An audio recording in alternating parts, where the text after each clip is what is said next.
Day XYZ. I don't know what day of the cargo trailer conversion build is, but today I had to poke wires through the roof of my CAT cargo adventure trailer, work trailer.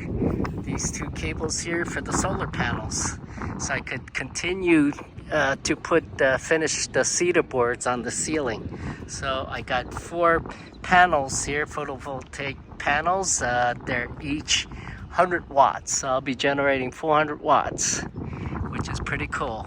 And really need to learn how to go about doing this thing. It's like a jigsaw puzzle, but if you've never done it, which I haven't, this is my first, you need to learn. YouTube it.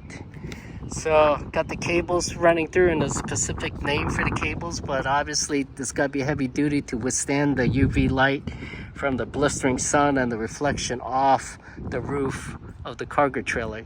I'm gonna protect these further. I'm gonna encase it in electrical wiring type of sleeve. Then additional, I may put these HVAC aluminum tape, heavy duty tape over that to protect it.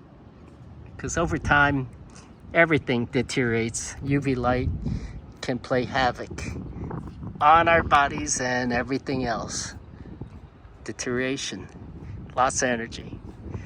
So some people mounted photovoltaic cells, panels directly on the roof.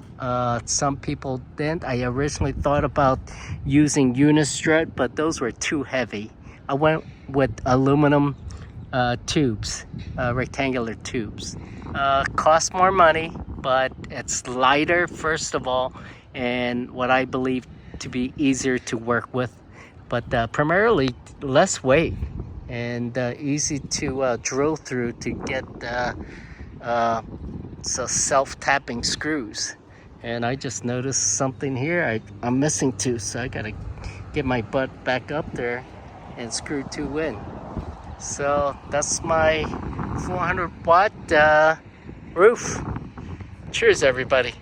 Please give a thumbs up, like my video, and subscribe to my channel and pass the word. Appreciate it. Thank you.